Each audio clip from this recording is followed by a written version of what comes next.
When you mention the word self-care to your staff or your teachers, what responses do you get? Do you get sighs, groans? Do they roll their eyes? Do they throw things at you? Well, I hope they don't throw things at you. In this video, I'm going to present to you 5 low-maintenance, easy-to-do, and inexpensive ideas that you can promote wellness, self-care, and reduce burnout with your staff and your teachers. I have a couple of ideas that you can share with your staff so they understand the importance of self-care. If you're new to this channel, my name is John and I'm a school counselor that loves supporting other counselors. It is my job to help you work smarter and not harder.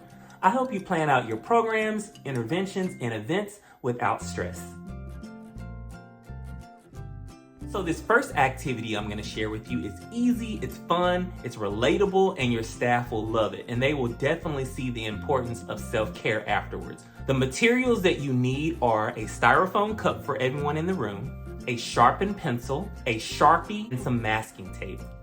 So everyone in the room has their styrofoam cup and their pencil. You'll instruct your participants to, once they hear anything that is a negative statement that affects their mood, to take their pencil and poke a hole in the cup. I'm going to give you a couple of examples of things, but you can come up with your own easily. So remember, as you're reading off these negative scenarios, remind your staff to poke a hole through the cup when they hear something that affects their mood. For example, a substitute didn't show up and now you have to cover a class on your off period. Poke. It started to rain, and so now you have to have indoor recess. Poke. Your sub yesterday left a note saying that she let the kids have free play and now your room is a mess. Poke, poke. You open your messages and you get a long, nasty email from a parent. Poke, poke. Your class has just been quarantined and now you have to come up with all new lessons. You forgot your lunch on the kitchen counter and now you're hungry. After you've read off all these negative scenarios, then you ask your staff to take a look at the cup with the holes in it. Then you tell them to take a water bottle and pour water in it. Now this works best if you have them standing over a garbage can so that the water doesn't make a mess. And then you tell them, this is what happens when you come back to work and you haven't taken care of yourself. Your cup is not able to hold water, right? And you're not able to be effective.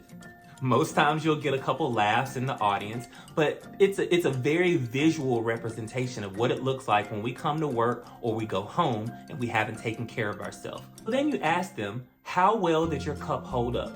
Or how well were you able to function? And of course, people will be able to say, no, we weren't able to pour water in our cup. So next you take the Sharpie and the masking tape and you have them write examples of things that will refill their cup or help them with self-care. For example, taking a bubble bath, going on a nice walk, listening to music. Then you instruct them to take those messages that they wrote on the tape and try to patch up their cup. Then go back over, pour water into the cup again, and see if it's better. Now, it may not be perfect, but this is what happens when you take care of yourself. You're able to do more and be more effective. This is a very visual representation, and hopefully your staff will see how important it is to take care of themselves after this activity. Have you ever presented to staff on self-care? Drop a yes or a no in the comment section. So the next activity is a life wheel, and it's pretty easy and it only takes a couple minutes to do. You can share this website or have your staff scan this QR code. It has them give a rating scale to their health, their career, their love life, and all those types of things. And at the end, it gives them a wheel and it shows them where they need to put a little bit more focus and balance to. It gives your staff a very visual representation of all the things that they place importance to in their life. Again, it only takes about 5 minutes to do, so this is an activity that's really good for an icebreaker. Activity number 3 is creating a gratitude bulletin board. So find a space in your school where there's an empty bulletin board and put some cute paper and border up and make a name sheet for all the staff in your building. And then you will encourage your staff to write messages of gratitude to each other. Write a short message first to kind of get the ball rolling. For an example, this is what I'll write. Miss Billie Jean is not my lover. You delivered my copies for me this morning and I really appreciate you because you always make sure that I am prepared and ready. After you got the ball rolling and you start those messages, other people will come in and they'll do the same thing. Now afterwards, once the page is full, you can deliver that sheet to the staff person and they would just really appreciate seeing all those messages of gratitude from their peers and colleagues. Expressing gratitude also increases dopamine levels, which makes you feel good. It reduces stress, lowers blood pressure, helps you build emotional connections with other people, and it boosts your self-esteem. So why not express gratitude and show kindness?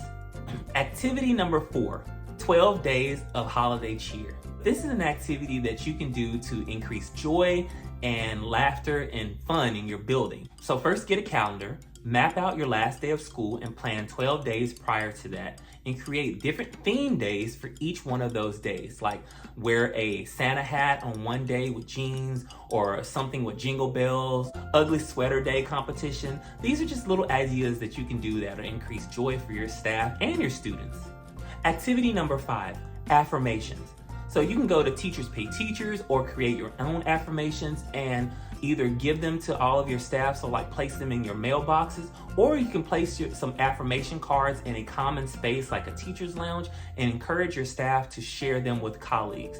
It's always a good idea to share positive affirmations with each other. So for example, you're doing a really great job. I really appreciate you. Thanks for giving it your all. But a short message like this can really improve the mood of your teachers and your coworkers, and it also can be something special. I've done this before, and there are times when I go into a teacher's room and I'll see those affirmation cards that I've given them put on their bulletin board or posted on their desk, and it really warms my heart to see that. If you got value from this video, I need you to do a couple things for me. Like this video, subscribe to this channel, and hit that bell notification so you're aware when I post new videos.